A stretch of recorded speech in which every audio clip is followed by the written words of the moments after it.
एक राजा वासना में इतना अंधा हो गया कि अपनी ही सगी बेटी, अपनी खुद की औलाद को गलत नजरों से देखने लगा। पर फिर कुछ ऐसा हुआ कि सब कुछ हिल गया। विलास नगर नाम के एक राज्य पर राजा मदन पाल का शासन था। राजा मदन पाल बहुत ही धूर्त और अय्याश किस्म का व्यक्ति था, जो हर समय बस भोग विलास के बारे में ही सोचता रहता था। राज्य की जिस किसी भी सुंदर स्त्री पर राजा मदन पाल की नजर पड़ जाती, वो उसे अपनी भोग की वस्तु बना लेता। रानी प्रेमलता राजा की इस आदत से बहुत दुखी थी, पर राजा को रानी के सुख या दुख से कोई लेना देना नहीं था। वो तो अपने रंगारंग कार्यक्रमों में व्यस्त रहता, खूब मदिरा पान करता और नई नई स्त्रियों के साथ भोग विलास करता। दुष्ट राजा मदन पाल की कोई संतान नहीं थी, पर उसे इस बात से भी कोई फर्क नहीं पड़ता। उसे एक आध बार चिंता होती तो बस इस बात की कि अगर उसका कोई पुत्र होता तो वो उसके बाद उसके राजकाज को संभाल लेता, उसका राजवंश आगे बढ़ता रहता। अन्यथा उसे पुत्र की भी ऐसी कोई खास चाहना नहीं थी। ऐसे ही समय बीतता जा रहा था। रानी प्रेमलता बेचारी किसी तरह अपने दिन काट रही थी। एक दिन रानी की तबीयत बिगड़ गई। राजवैद्य को बुलाया गया। जब राजवैद्य ने रानी की जांच की तो पता चला रानी प्रेमलता गर्भ से थी। ये खबर जब राजा मदन पाल को लगी तो उसे बहुत सुकून मिला। उसकी आदतों में कुछ सुधार होने लगा, पर यह सुधार बहुत ही कम समय तक था। 9 माह बाद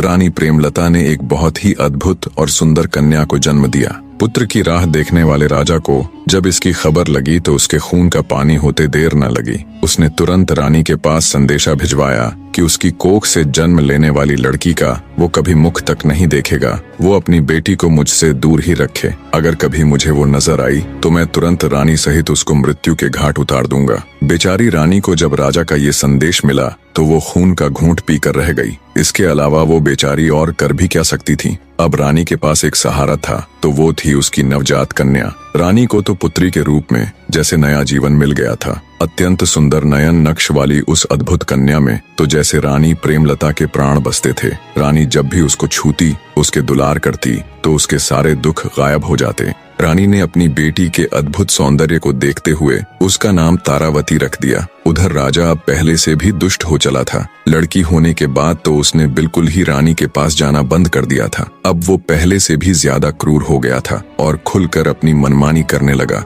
ऐसे ही समय बीतने लगा। राजकुमारी तारा अब 10 साल की हो चली थी। वो इतनी सुंदर थी कि उस जैसा पूरे संसार में कोई नहीं था। रानी प्रेमलता को अब अपनी बेटी राजकुमारी तारावती के विवाह की चिंता होने लगी, क्योंकि पुराने समय में बचपन में ही बच्चों का विवाह कर दिया जाता था और जब उनकी 18वीं वर्षगांठ मनाई जाती तब उनका गोना कर दिया जाता। अर्थात जिस लड़के के साथ लड़की का विवाह होता, लड़की को अपना घर छोड़कर लड़के के घर जाना होता। इसी चिंता को ले रानी राजा के समक्ष जाती है और कहती है, महाराज, आप अपनी बेटी की शक्ल तक नहीं देखना चाहते तो ना सही, आप मेरे पास भी नहीं आना चाहते तो ना सही, पर अब हमारी बेटी 10 वर्ष की हो चुकी है। कम से कम अपनी बेटी के लिए नहीं तो इस समाज की खातिर ही सही। लोग क्या कहेंगे कि क्यों राजा अपनी बेटी का विवाह नहीं कर रहा। इस उम्र में तो सब अपने बच्चों के विवाह कर ही देते हैं। इसलिए हे राजा, जल्दी से राजकुमारी के लिए कोई योग्य वर देखकर उसका विवाह कर दो। अनमने ढंग से रानी प्रेमलता की बात सुन रहे राजा ने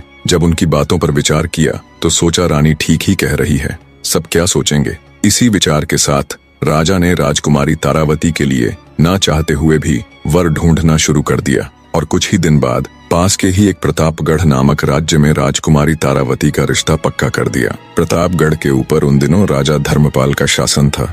उनका एक ही पुत्र था जिसका नाम अभिमन्यु था। तय समय पर युवराज अभिमन्यु के साथ राजकुमारी तारावती का विवाह संपन्न हो जाता है। ऐसे ही समय बीतता गया। राजकुमारी तारा अब 18 वर्ष की हो चुकी थी। वो अब पहले से भी कहीं अधिक सुंदर हो गई थी। राजकुमारी तारा को भगवान ने जितना सुंदर रूप दिया था वैसी ही उसकी बुद्धि भी थी। राजकुमारी तारावती का गोना जाने यानी ससुराल में रहने जाने का समय भी निकट आ गया था।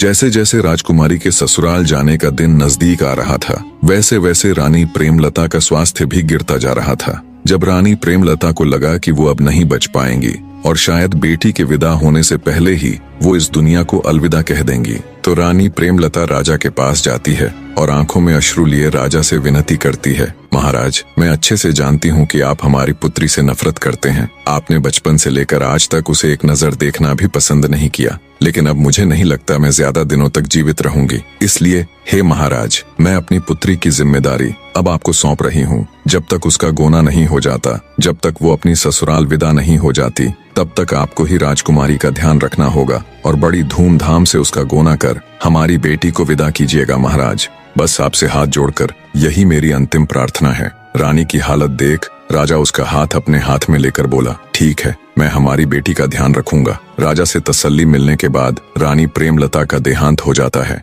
रानी के देहांत के बाद उससे किए गए वादे के अनुसार राजा मदनपाल राजकुमारी तारावती को संदेश पहुंचवाते हैं कि आज वो उससे मिलने आएंगे। जब राजकुमारी तारावती को अपने पिता का संदेश मिला तो उसकी खुशी का कोई ठिकाना नहीं था। जिंदगी में पहली बार आज वो अपने पिता से मिलने वाली थी। दरबार के कामों से निवृत्त हो जब राजा राजकुमारी तारावती से मिलने जनाना महल जाते हैं और उसे आवाज लगाते हैं, तब राजा की आवाज सुन जैसे ही राजकुमारी तारा राजा के सामने आती है तो राजकुमारी तारा को देखते ही मदनपाल सुन्न पड़ जाता है। अपनी ही सगी बेटी को दुष्ट राजा गलत नजरों से देख रहा था। राजकुमारी तारा को जब राजा मदनपाल ने पहली बार देखा तो वो ये भूल गया कि उसके सामने कोई और नहीं बल्कि उसकी अपनी सगी बेटी है। राजा ने आज तक इतनी सुंदर कन्या नहीं देखी थी।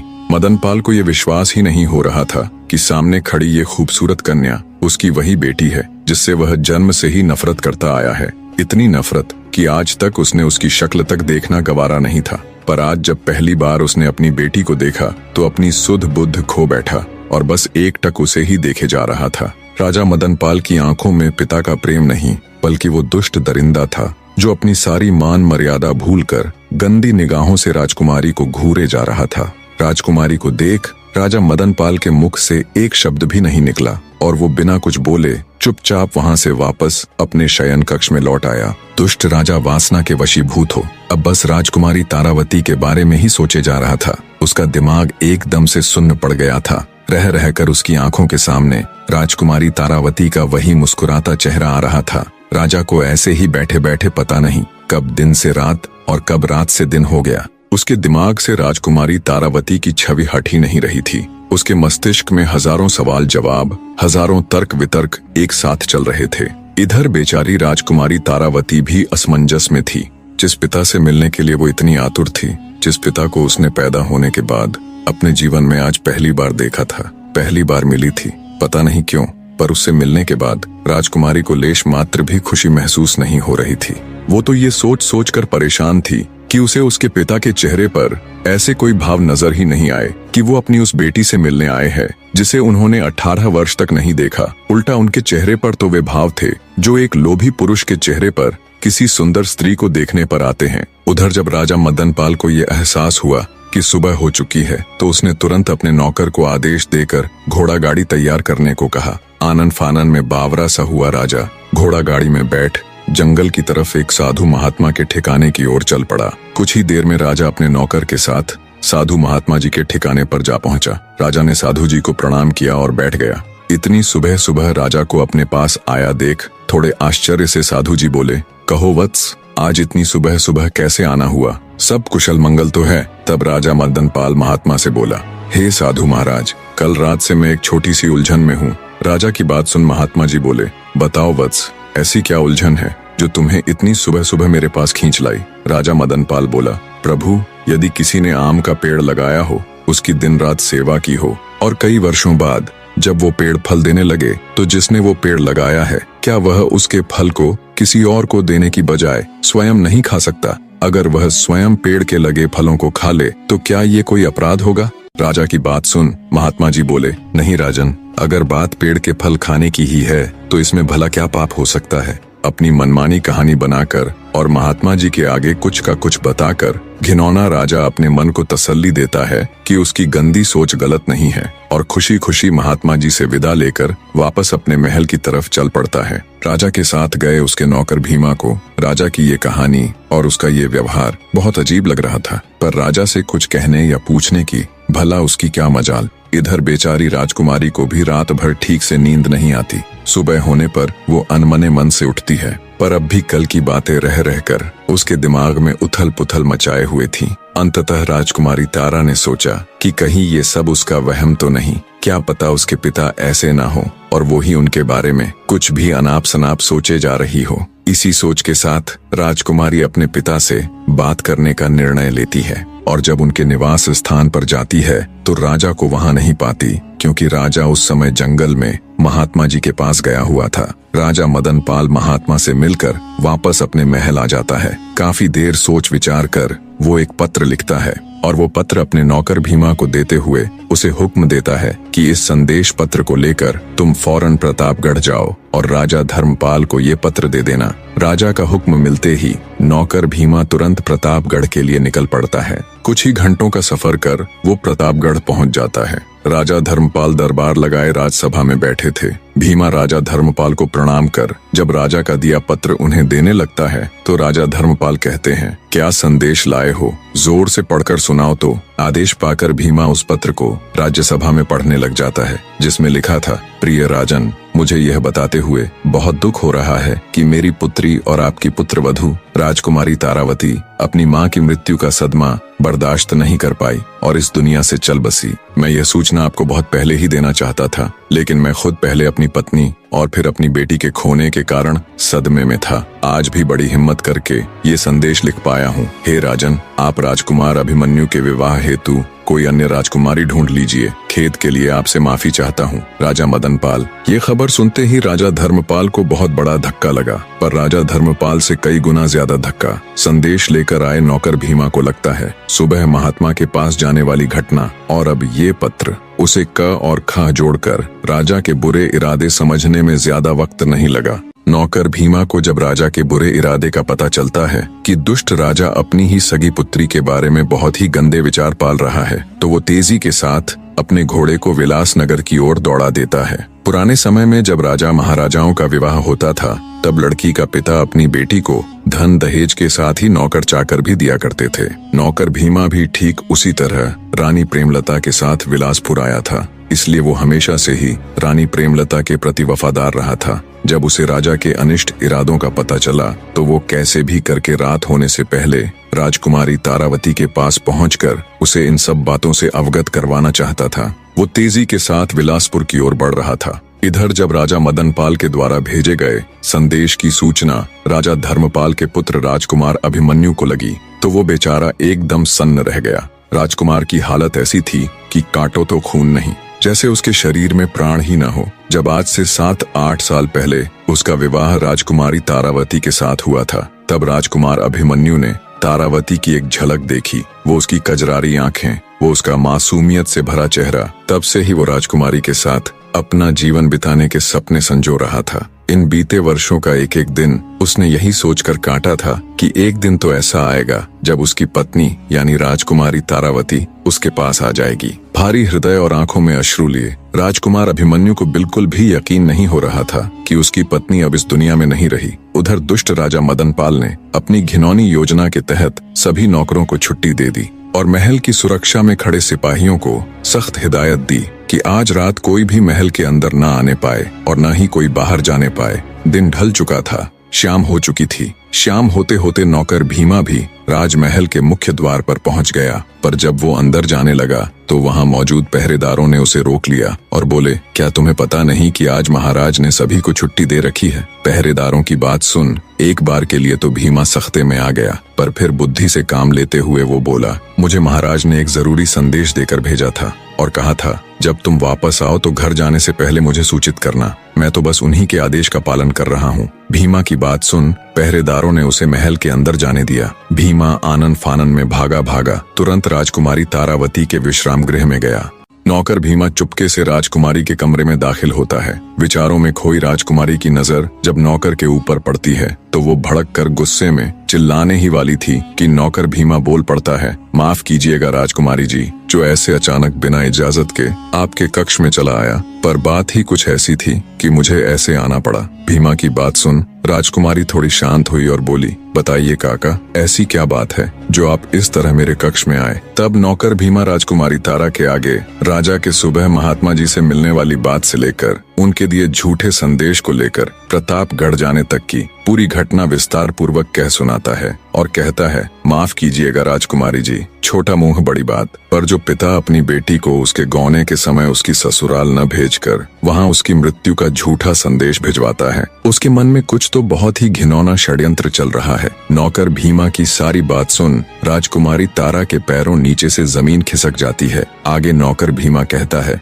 बेटी, नादान उम्र में ही आपकी स्वर्गीय माताजी के साथ मैं यहाँ विलासनगर में आ गया था। तब से मैं हमेशा उनके प्रति पूरा वफादार रहा हूँ। जब आप छोटी बच्ची थीं, तब मैंने आपको अपनी गोद में खिलाया है, इसलिए जब मुझे ये सब पता चला तो आपको बताना जरूरी समझा। अब मैं जा रहा हूँ। इतना कहकर भीमा वहाँ से चला जाता है। राजकुमारी तारा के ऊपर तो जैसे आसमान टूट पड़ा था। वो बेचारी खड़ी खड़ी जम गई। झरने की तरह उसकी आंखों से टप टप आंसू बह रहे थे।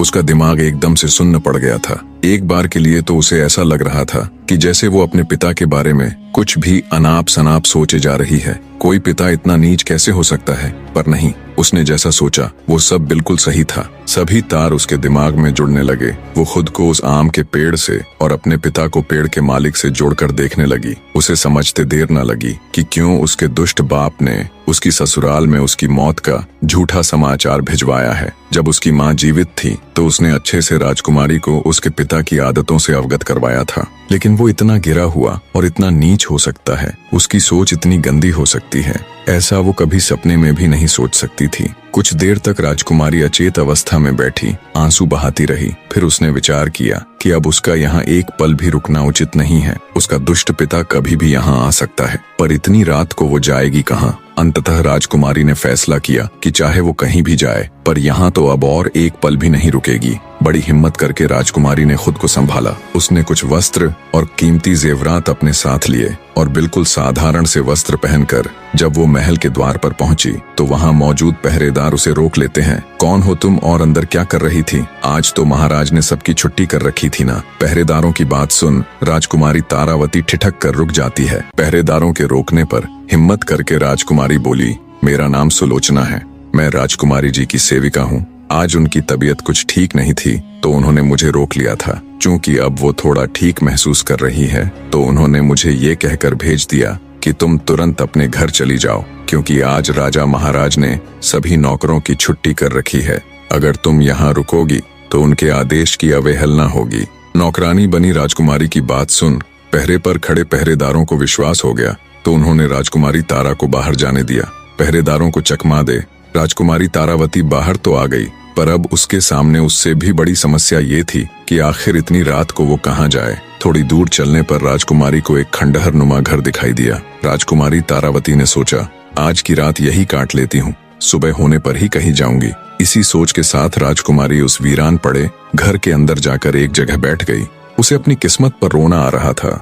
कहा तो वो महलों में रहने वाली राजकुमारी थी और कहा अब अपने उस दुष्ट पिता के कारण खंडहरों में रात काटनी पड़ रही है।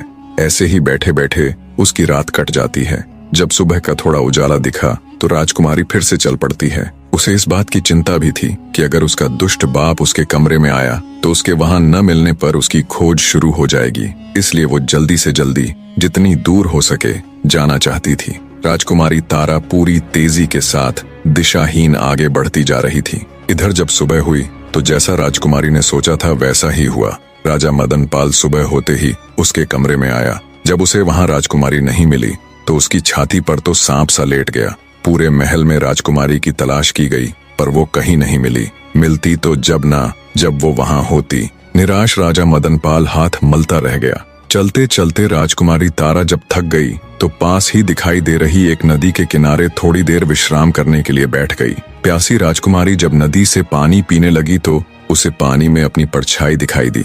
परछाई देख उसे अपने सुंदर रूप से घिन आने लगी। सोचा ऐसा रूप किस काम का जिसे देख अपने ही हैवान बन जाए। अगर वो कुरूप पैदा हुई होती तो शायद उसे आज ये दिन न देखना पड़ता।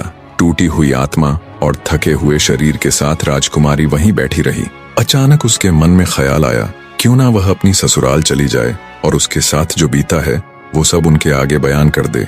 फिर सोचने लगी, किस मुंह से उन्हें ये सब बताऊंगी और क्यों वो मेरा यकीन करेंगे। तभी उसके दिमाग में एक विचार आया कि क्यों ना इस पापी रूप को ही खत्म कर दिया जाए। ना रूप रहेगा और ना कोई इसका चाहने वाला। क्रूप स्त्री को कोई भी तंग नहीं करेगा। इसी सोच के साथ राजकुमारी तारा ने अपने पूरे शरीर पर कालिख पोत ली।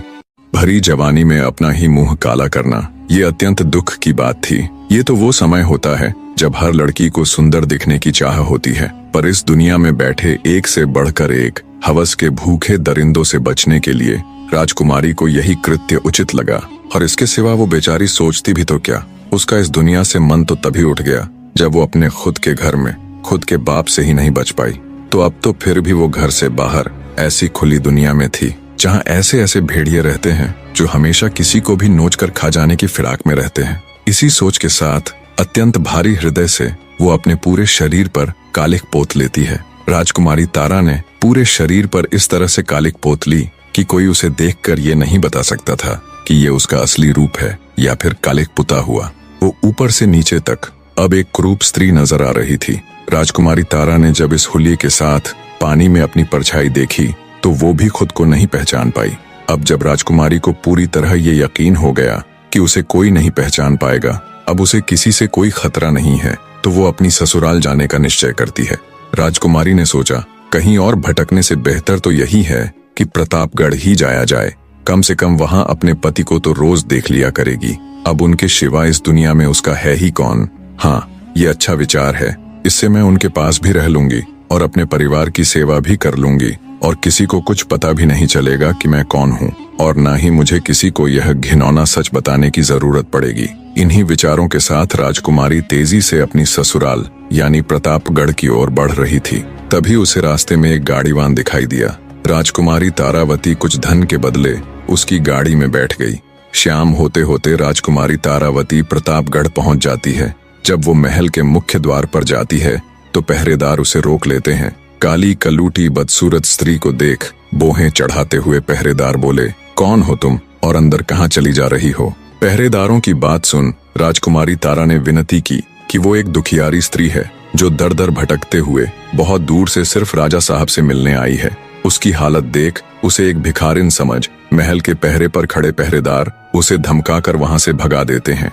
राजकुमारी तारा का दिल दहाड़े मार मार कर रो रहा था। कितनी ही मुश्किल से, कितनी ही उम्मीदों के साथ वो यहाँ आई थी। राजकुमारी तारा इतनी दुखी थी कि वो किसी कुएं में कूदकर अपने प्राण त्यागने की सोच रही थी। फिर उसने सोचा, बिना अपनी आखिरी कोशिश किए ऐसे तो अपने प्राण नहीं त्यागेगी। वो प्रतापगढ़ की एक सराय में रुक गई। उसने निश्चय किया कि कल सुबह फिर से अपने ससुर यानी राजा महाराज से मिलने की कोशिश करेगी। जैसे ही सुबह होती है राजकुमारी तारा फिर से राजा महाराज से मिलने का प्रयत्न करती है, पर कल शाम की ही तरह पहरेदार उसे वहां से भगा देते हैं। अंततः राजकुमारी ने निर्णय किया कि वो महल के बाहर ही राजा की प्रतीक्षा करेगी। महलों में राज करने वाली राजकुमारी किसी भिखारिन की तरह सुबह से लेकर शाम तक राजमहल के मुख्य द्वार पर राजा के इंतजार में बैठी रहती कि कब राजा बाहर आए और कब वो उससे अपने मन की बात कहे। इसी तरह बेचारी राजकुमारी के 3 दिन गुजर जाते हैं। वो सुबह आकर राजमहल के द्वार पर बैठती, पूरा दिन राजा की एक झलक का इंतजार करती और शाम को थक हार कर उदास मन से वापस सराय लौट जाती। पर उसने हिम्मत नहीं हारी। आज उसका चौथा दिन था जब वो बेचारी उदास मन से राजमहल के द्वार पर बैठी हुई थी। तभी राजमहल का मुख्य द्वार खुलता है और घोड़े पर सवार राजा धर्मपाल राजमहल के बाहर आते हैं। राजा को देखते ही फुर्ती के साथ राजकुमारी तारा उनके घोड़े के आगे खड़ी हो जाती है और कहती है, हे राजा महाराज, बहुत दिनों से मैं आपका इंतजार कर रही हूँ। मुझे आपसे कुछ बात करनी है। एकदम से घोड़े के सामने आई युवती को देख राजा थोड़े से असहज हो जाते हैं और कहते हैं कि कौन हो तुम? राजकुमारी तारा कुछ कहती, इससे पहले ही द्वार पर खड़े पहरेदार बोले, महाराज, ये कोई पागल लड़की है जो पिछले कुछ दिनों से आपसे मिलने की जिद कर रही है। हमने इसको बहुत बार भगाया भी, लेकिन फिर भी ये हर रोज यहाँ आ जाती है। तभी राजकुमारी तारा बोली, माफ करे महाराज, मैं कोई पागल नहीं हूँ। मैं तो एक दुखियारी स्त्री हूँ जो बड़ी उम्मीद लेकर आपसे मिलने आई हूँ। राजकुमारी की बात सुन राजा बोला, सुनो लड़की, अभी तो मैं किसी जरूरी कार्य से बाहर जा रहा हूँ। तुम कल इसी समय राज दरबार में आ जाना। कल तुम्हें अंदर आने से कोई नहीं रोकेगा। इतना कह राजा धर्मपाल वहां से चले जाते हैं। राजा से आश्वासन मिलने पर राजकुमारी वापस सराय चली जाती है। अगले दिन राजा के कहे अनुसार जब राजकुमारी तारा उनसे मिलने के लिए आती है तो पहरेदार बिना किसी रोक टोक के उसे अंदर जाने देते हैं। महल के अंदर आते ही राजकुमारी तारा की नजरें हर जगह राजकुमार अभिमन्यु को ढूंढ रही थीं, पर वो उसे कहीं भी दिखाई नहीं देता। राजकुमारी राजसभा में चली जाती है। जब वो राजसभा में आती है तो एक काली कलूटी बदसूरत सी महिला को देख राजसभा के सभी सदस्य बड़ी अजीब नजरों से उसे घूर रहे थे। राजकुमारी तारा राजा धर्मपाल के समक्ष जा उन्हें हाथ जोड़कर प्रणाम करती है। तारा को देख राजा धर्मपाल बोले, अरे तुम तो वही लड़की हो ना जो कल महल के द्वार पर मेरे घोड़े के सामने खड़ी हो गई थी। कहो तुम मुझसे किस लिए मिलना चाहती थी?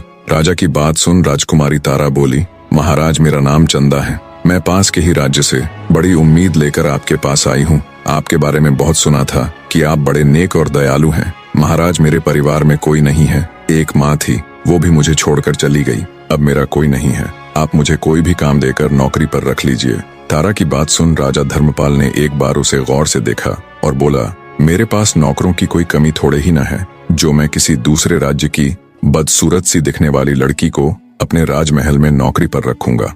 तुम्हारे जैसी बदसूरत सी दिखने वाली लड़की को मैं अपने राजमहल में नौकरी पर क्यों रखूंगा? मेरे पास नौकरों की कोई कमी थोड़े ही ना है। राजा के मुख से ये बात सुन राजकुमारी तारा बहुत निराश हो जाती है। आगे राजा बोला, अगर ये बात तुम मुझे कल द्वार पर ही बता देती तो मैं तुम्हें वहीं मना कर देता। खामखा तुमने मेरा और अपना वक्त बर्बाद किया। तब राजकुमारी अपनी आखिरी कोशिश करते हुए कहने लगी, महाराज मुझे आप कुछ भी काम दे दीजिए, बस मेरी 2 शर्तें हैं। राजकुमारी तारा आगे कुछ कहती उससे पहले ही पूरा राज्य दरबार हंसी ठहाकों से गूंज उठा। बड़ी अजीब लड़की है, राजा इसे नौकरी तक देने को तैयार नहीं है और ये है कि राजा के सामने शर्त रख रही है। बड़ी ही मूर्ख लड़की है।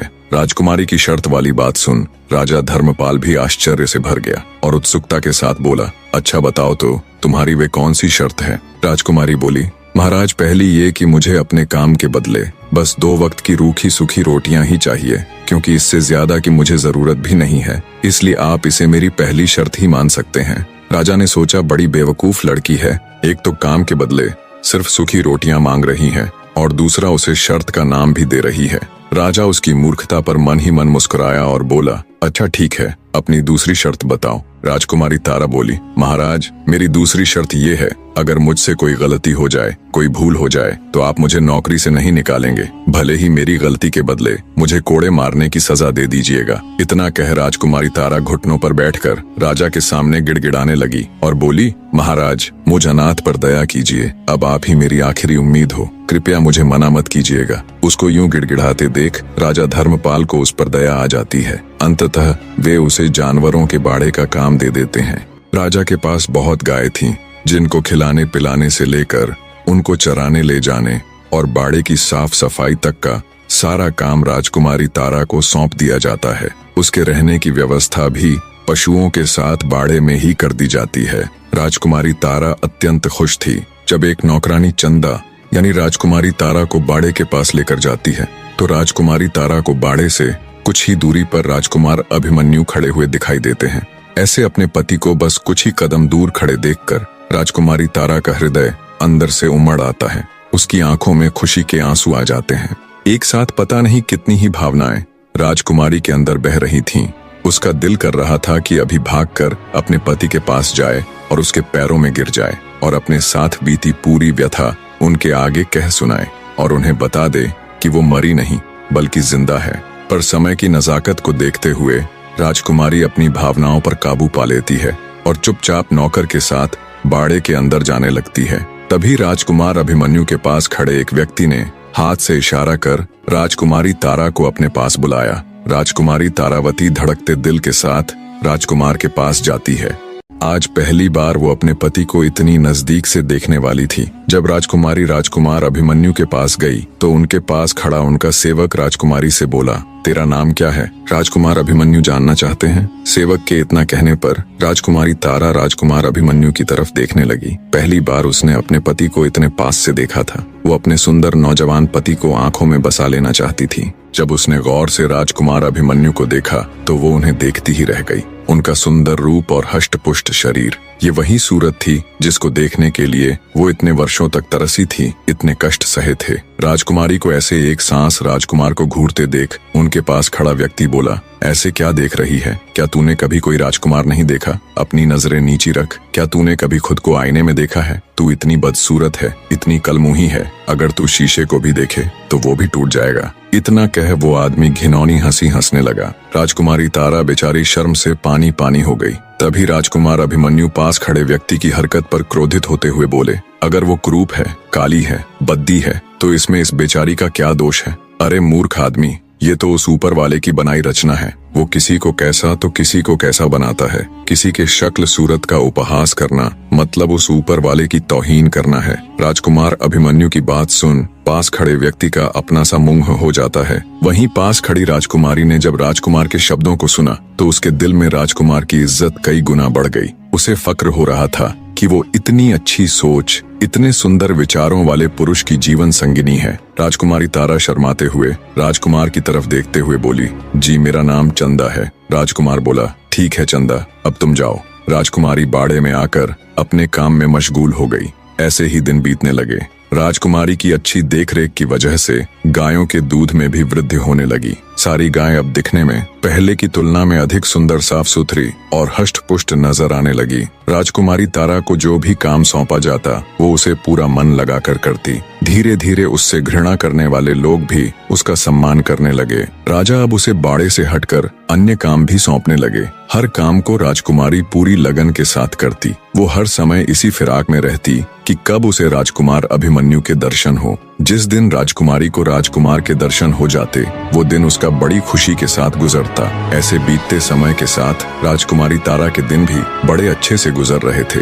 दूसरी तरफ उसका पिता यानी राजा मदनपाल राजकुमारी के न मिलने से बहुत अधिक चिंता में रहता था। वो उसकी गुमशुदगी की घोषणा भी नहीं करवा सकता था क्योंकि उसने राजकुमारी तारा को मृत घोषित किया हुआ था। हर गुजरने वाला दिन अब राजा मदनपाल के लिए किसी नरक में बिताए गए भयानक साल के बराबर होता। रह रहकर अब उसे अपने किए का पछतावा होता। अब राजा को अपने आप से घिन आने लगी थी।